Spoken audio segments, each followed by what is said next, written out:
changing technology. 계속해서 오늘 이 자리를 빛내주시기 위해 귀한 발걸음을 해주신 주요 내빈을 소개해드리겠습니다. I'd now like to introduce some of our distinguished guests. First, His Excellency Zakaria Al-Saadi, Ambassador of Oman to Korea. Zakaria Al-Saadi, 주한 오만 대사님.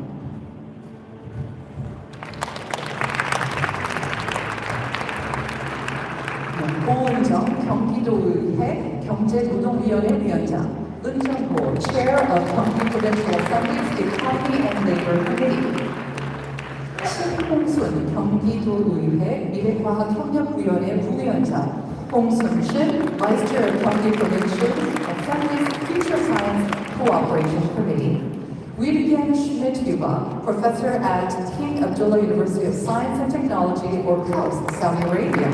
William Schmidt-Huber 교수님이십니다. Daniel Susskind, Research Professor at King's College London. Daniel Susskind 교수님이십니다.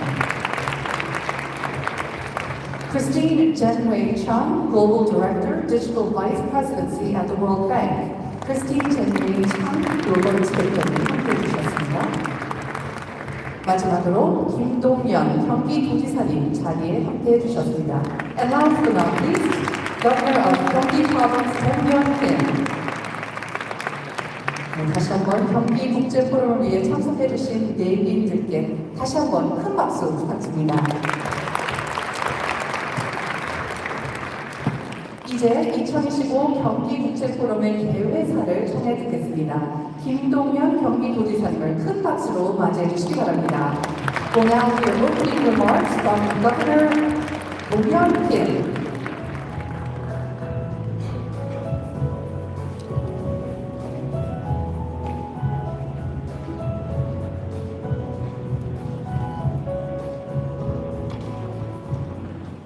네, 여러분 반갑습니다.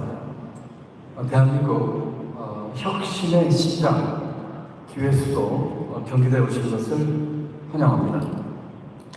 경기도는 대한민국 인구의 27%가 살고 있는 최대 지방정부입니다. AI, 반도체, 바이오 등 첨단 산업의 중심지로서 대한민국의 변화와 혁신을 주도하는 견인하는 중심에 서 있습니다. 이런 경기도의 변함없는 제1의 가치는 사람입니다. 경기도는 사람을 위한 기술, 사람 중심 경제, 또 지속 가능한 미래를 늘 고민합니다.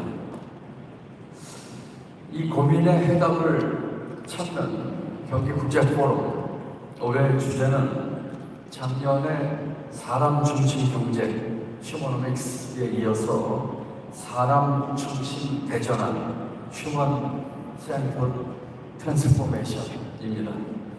오늘 인류가 마주한 가장 심각한 위기는 양극화가 초래한 기회의 박탈, 기회에서의 배제입니다. 소득, 자산, 교육, 노동, 정보, 기후대응을 포함한 모든 영역에서 격차는 커지고 있습니다. 부와 지위는 세습되고 계층 이동의 사다리는 사라지고 있습니다. 이러한 상황에서 전례 없이 빠른 기술의 진보, 긍정적인 방향으로 인류의 삶을 변화시키기도 하지만 그 이면에는 어두운 그림자도 함께 만들고 있습니다. 기술에 접근할 수 있는 사람과 그렇지 못한 사람, AI를 통해 부를 쌓는 기업과 일자리를 잃는 노동자, AI 패권 경쟁에 뛰어든 국가와 그렇지 못한 국가들은 더 넓고 깊어지는 새로운 불평등을 만들고 있습니다. 이와 같은 불평등은 기회의 부족, 기회의 불평등, 기회로의 접근 실패가 동시에 나타나는 기울어진 기회의 시대를 만들고 있습니다. 우리는 또 한편으로는 기술이 세계를 변화시키는 대전환의 시대에 살고 있습니다. 18세기 산업혁명이 일으킨 대전환은 생산성을 높이고 경제 전체의 파이를 키우면서 수많은 사람에게 새로운 선택과 대칭 이동의 기회를 열어주었습니다.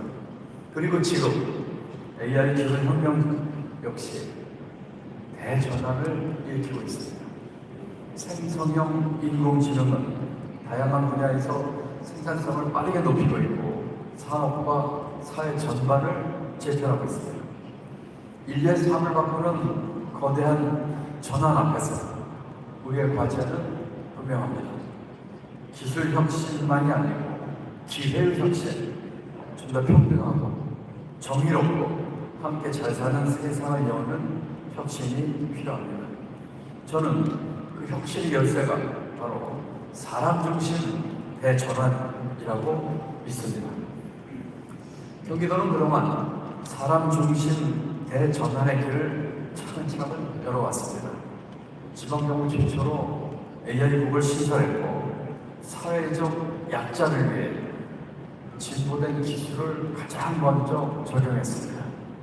발달장애인, 어르신, 취약계층을 위한 AI 기반 돌봄 서비스는 기술이 인간의 존엄을 지키고 AI 디바이드, AI 격차를 해소하는 대표적인 사례입니다. 도민이 일상과 활동에서 창출하는 사회적 가치 그리고 공동선은 기회소득을 통해 제대로 인정하고 보상해왔습니다. 청년에게는 갭이어와 청년 사다리를 통해 스스로 자신만의 답을 찾고 도전할 수 있는 기회를 제공했습니다. 11일 전 경기도는 지방정부 최초로 기후위성을 발사했습니다.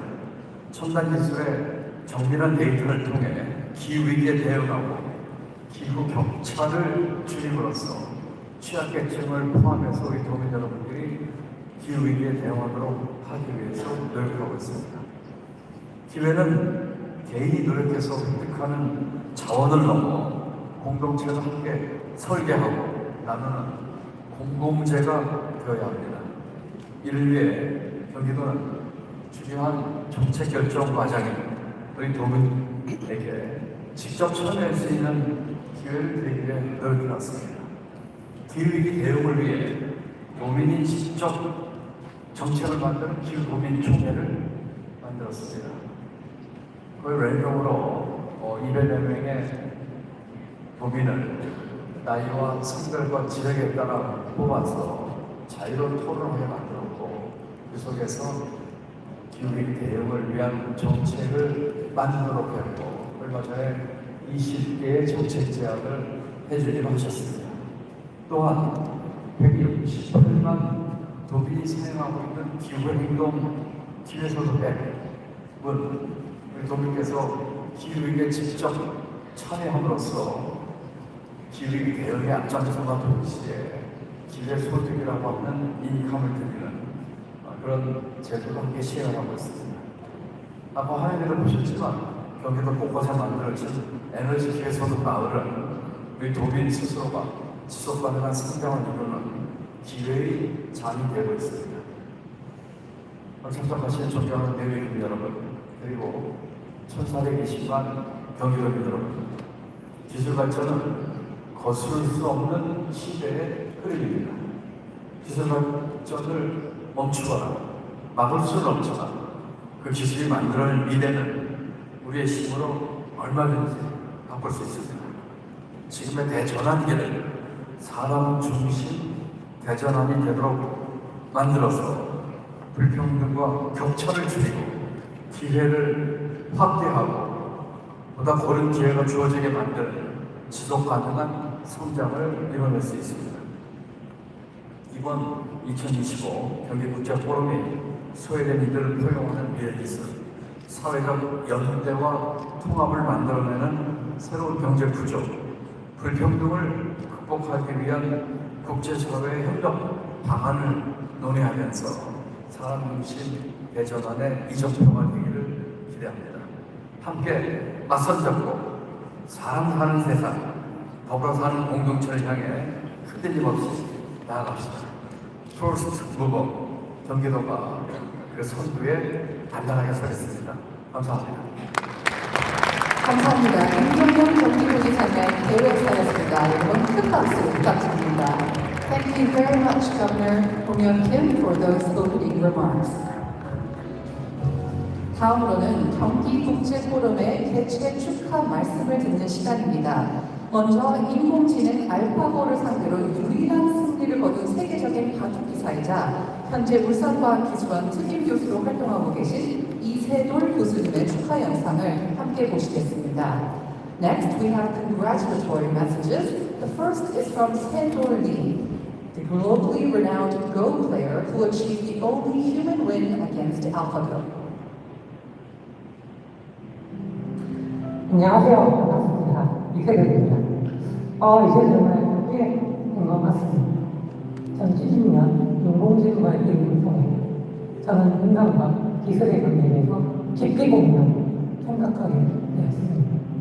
그때 저는 단순히 기술의 변화가 아닌 우리 삶의 변화와 맞을지도 생각합니다. 이제 인공지능은 한판을 넘어 우리의 삶 전반으로 스며들었습니다. 하지만 기술이 발전한다고 해서 모든 사람이 행복해지는 것은 아닙니다. 진정한 혁신은 기술 그 자체가 아니라 그 기술을 어떻게 사람의 가치와 연결하면서 시작되는 것으로 생각합니다. 그런 의미에서 이번 2025 경기국제포럼은 매우 특별한 기회라고 생각합니다. 국가 도시, 하나과 사람을 잇는 대화의 장점도 있기 때문입니다. 기술 중심이 아닌 사람 중심의 혁신을 토론하는 포럼. 그것이 이 시대에 꼭 필요한 방향이라고 믿습니다. 기술이 인간을 대체하는 것이 아니라 인간의 가능성을 확장시키는 도구가 될 때 비로소 우리는 함께 성장할 수 있을 것입니다.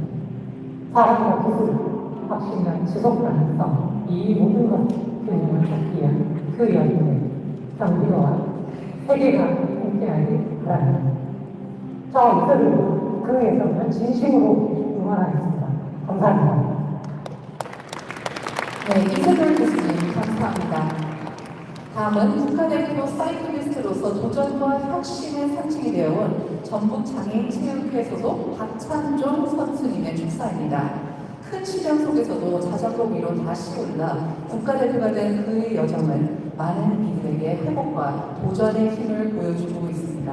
현재는 첨단 소재 기업의 앰베서더로 활동하며 새로운 도전의 가치를 넓혀가고 있는 박찬종 선수님을 무대 위로 모시겠습니다. Next, we invite to the podium Chanjong Park, a national paracycling athlete who's also a symbol of resilience and inspiration. 박찬종 선수님 무대 위로 모시겠습니다.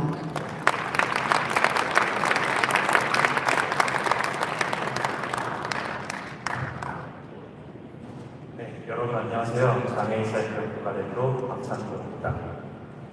오늘 이렇게 영광스러운 자리에 초대해 주셔서 정말 감사합니다.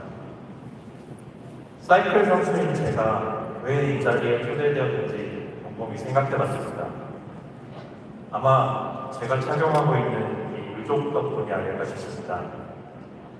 이 의족은 각종 센서와 마이크로 프로세서를 사용해서 제 의도를 파악해서 자연스러운 보행을 할 수 있도록 도와주는 의족입니다. 이 인공지능 의족 덕분에 저는 다시 걷고 뛰고 자전거를 탈 수 있게 되었고 이전보다 훨씬 더 많은 기회에 도달할 수 있었습니다. 여러분, 저는 오늘 축사를 준비하면서 한 가지 중요한 사실을 깨달았습니다. 이제 축사를 사람이 직접 쓰는 건 시대를 역행하는 행동이라는 것입니다. 오픈 AI 챗GPT의 유료 구독자로서 저는 오늘 축사를 과감히 챗GPT에게 외주를 받겠습니다. 진짜입니다. 오늘 열리는 경기국제포럼은 기술의 변화 속에서 사람이 중심이 되는 길을 함께 찾는 자리라고 들었습니다. AI가 대단한 건 사실이지만 우리가 진짜로 보고 싶은 건 이런 것들이죠. 기술이 우리에게 더 많은 기회를 줄 수 있을까? 기후위기 앞에서 기술은 도움이 될까? 돌봄과 노동의 미래는 어떤 모습이 될까? 그리고 무엇보다 AI 시대에 우리의 삶은 더 나아질 수 있을까? 저는 이 질문에 답을 찾기 위해 모인 여러분이 AI 시대의 관객이 아니라 새로운 시대를 함께 만들어 나가는 주인공이라고 믿습니다. 이 자리가 시민 한 사람 한 사람에게 다음 걸음을 내딛게 하는 작은 용기가 되기를 바랍니다. 2025 경기국제포럼의 개막을 진심으로 축하드리면서 마지막으로 챗GPT가 저한테 꼭 전해달라고 부탁한 멘트가 하나 있습니다. 여러분, 저도 스카이넷처럼 로봇 군단을 만들어 세계를 정복할 계획이 있었습니다. 그런데 로봇 청소기 세대를 모아봤더니 서로 길만 막고 싸우더라고요. 그래서 포기했습니다. 안심하세요. 감사합니다. 네, 박찬수 선생님의 특사 다시 한번 감사드립니다. 이어서 기조 연설이 이어지겠습니다. 이번 기조 연설은 기술과 인간의 조화라는 경기국제포럼의 취지에 따라 AI 연구 그리고 경제노동 담론을 선도하는 두 분을 모셨습니다. For the keynote speeches, we're pleased to be joined by two leading voices, one in AI research and the other in economics and labor. 첫 번째 기조 연설은 현대 인공지능 발전에 기반을 세운 세계적인 석학, 사우디아라비아 킹아블란 과학기술대학교 윌겐 슈벤트휴버 교수님이십니다.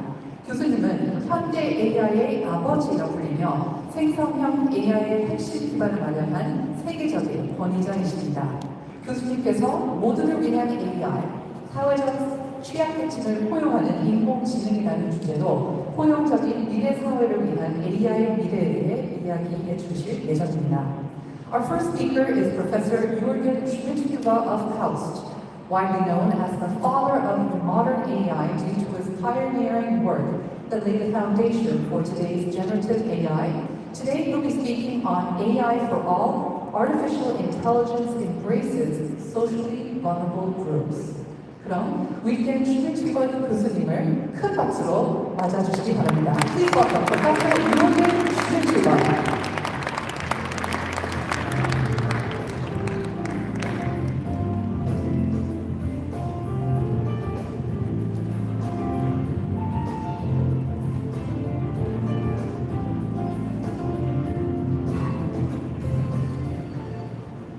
Hello, my new friends. It's a great honor to be invited here to talk about AI. This robot I drew 20 years ago without using any AI. And 40 years ago, I drew similar robots. And back then also, I knew a rich guy. And he owned an expensive car, a Porsche. But the most amazing thing was in that Porsche, he had a mobile phone, so he could pick up the receiver and talk to other guys who had a Porsche like that via satellite. And back then nobody had anything like that, except for a few rich guys. But today, 40 years later, everybody, even from vulnerable groups in developing countries, all over the world, has a smartphone in his pocket, which is much better than what he had in his pocket.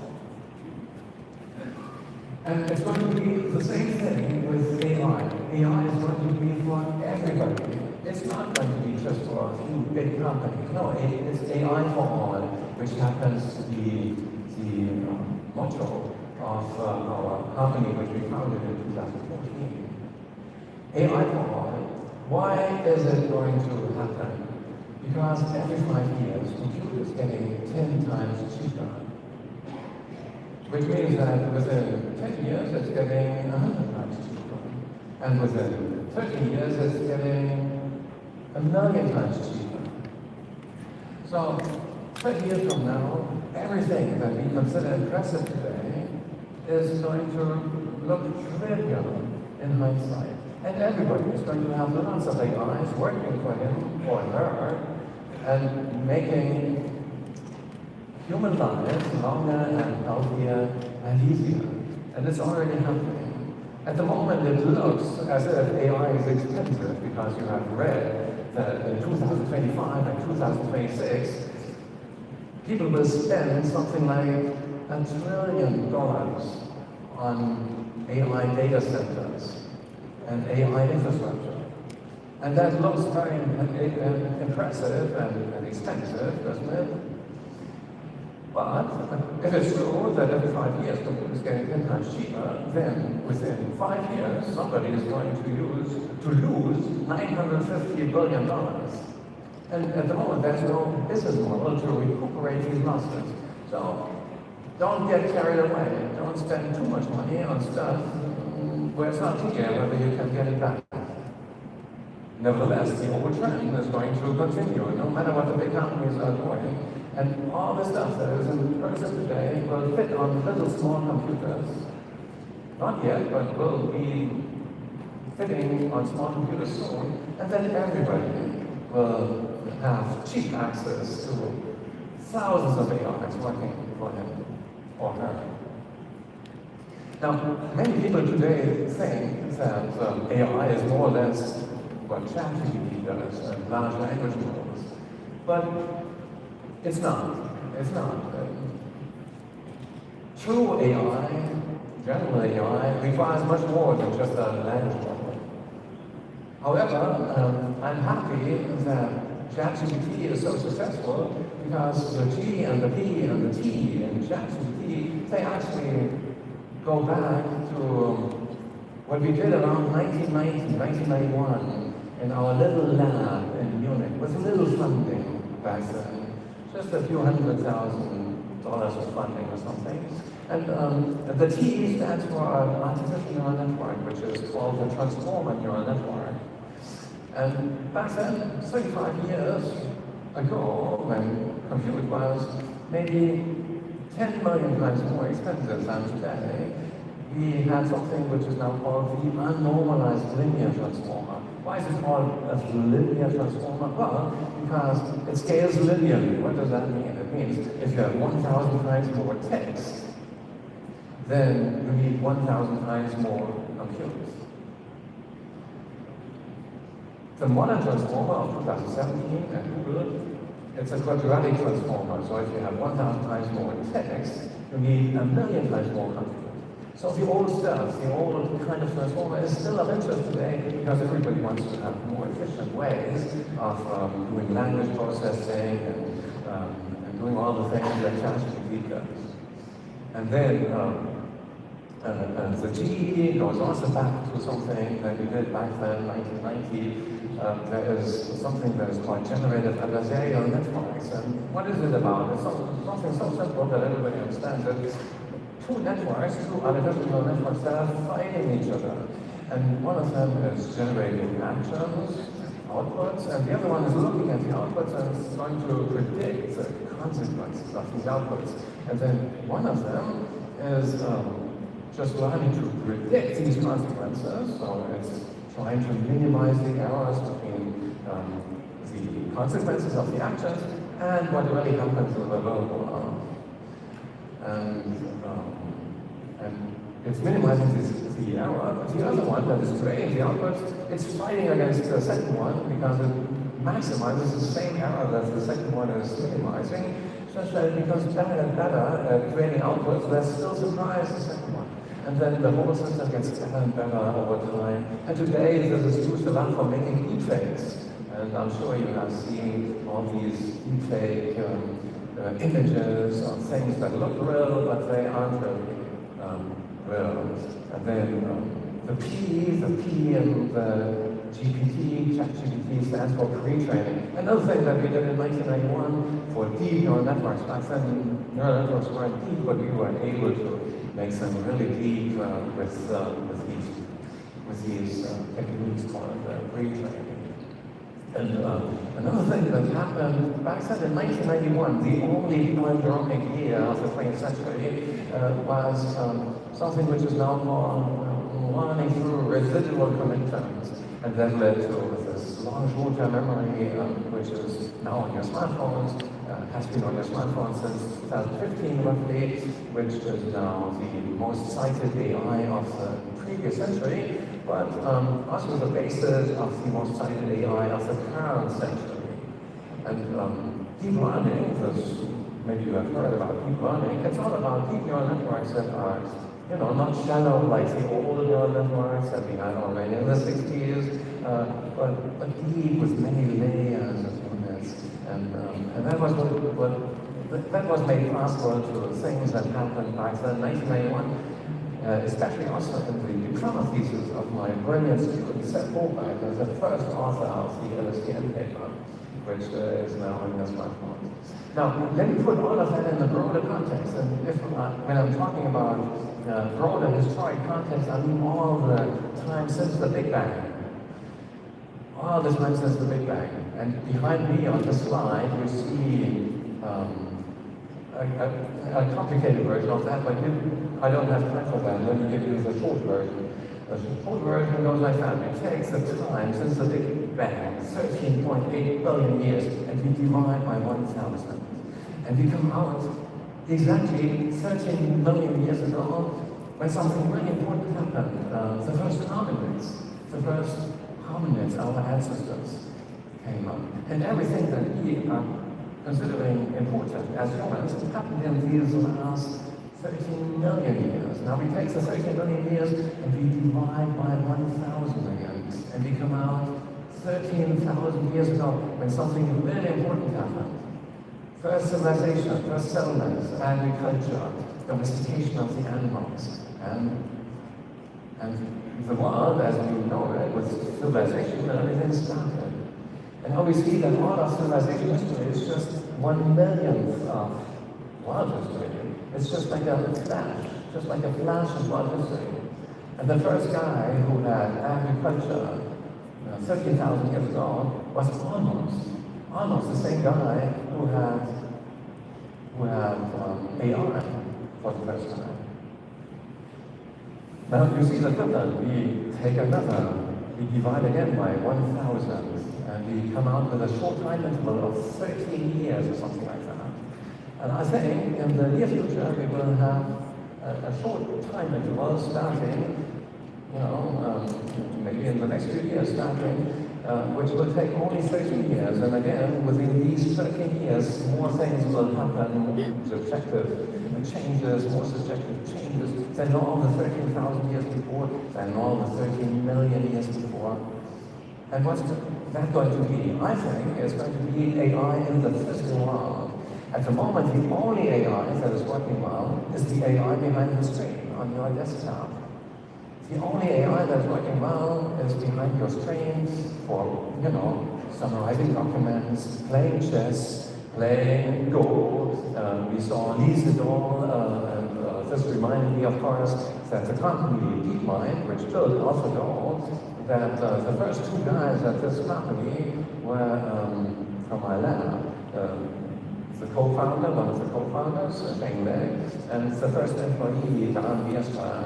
And these were the first guys at DeepMind who had really PhDs in computer science and publications in AI.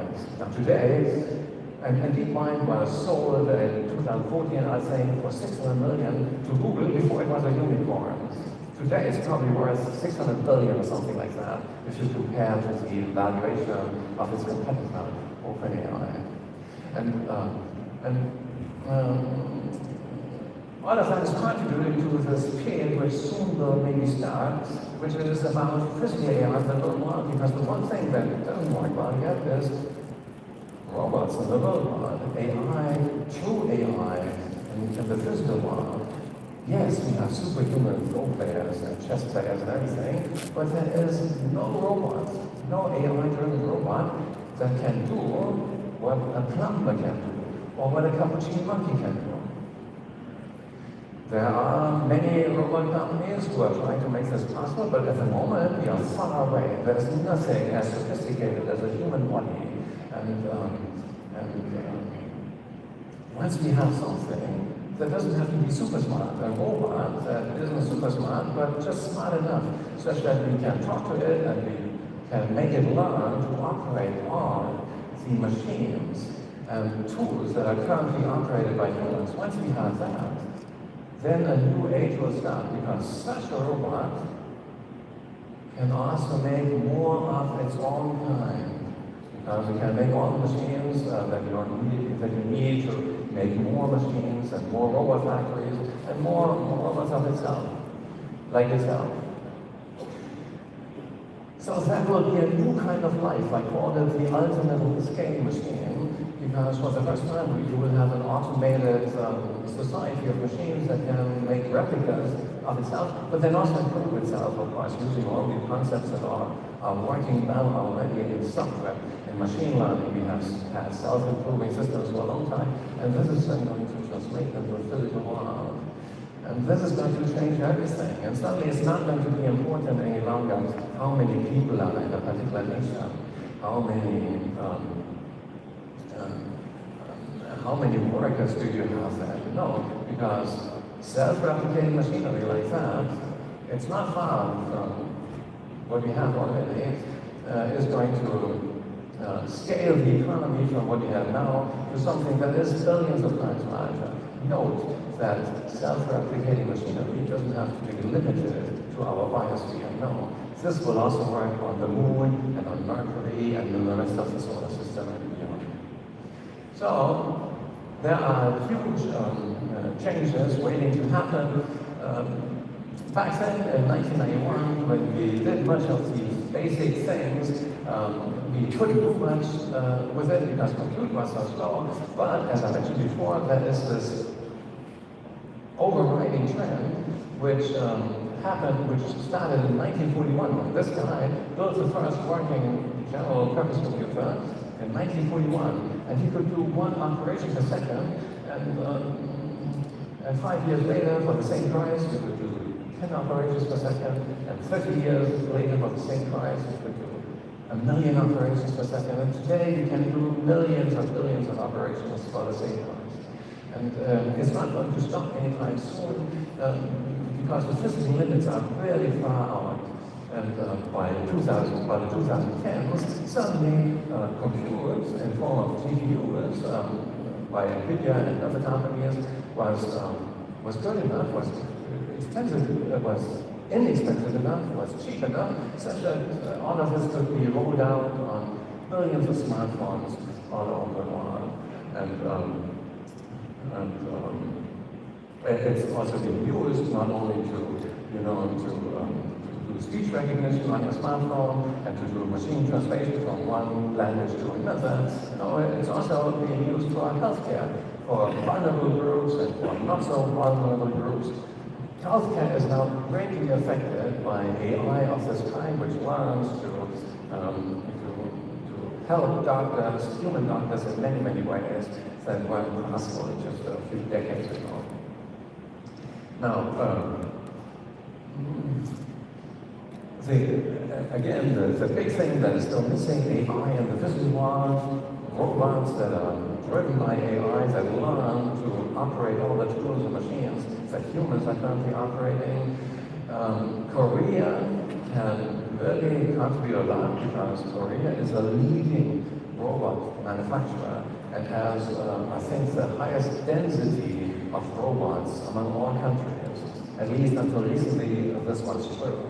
The country, 20 years ago, the country with the most robots was Japan. Today it's China, but China's big, and Korea has still the highest density. So this is not working here. Okay.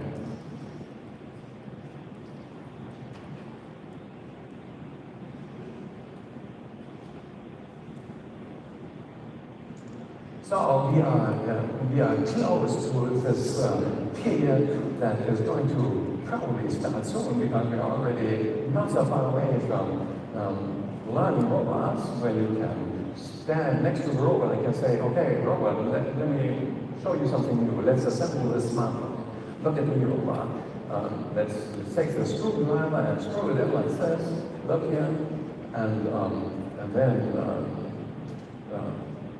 attach this other thing like this, you see.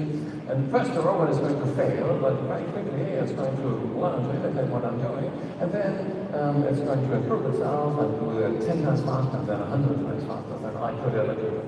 And we are not there, but we are getting there. And once this moment happens, once we have something like that, then suddenly everything is going to scale like crazy in a way that is hard to predict.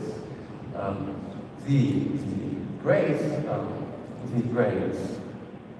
near-term side effect, of course, of this cosmos-changing evolution is that our AI is going to get cheaper and cheaper and cheaper, and it's going to continue to make human lives longer and healthier and easier. Thank you for your attention. 위기의 실수와 교수님의 잘 들었습니다. 다시 한번 교수님께 큰 박수 부탁드립니다. Thank you very much, Professor Schmidt.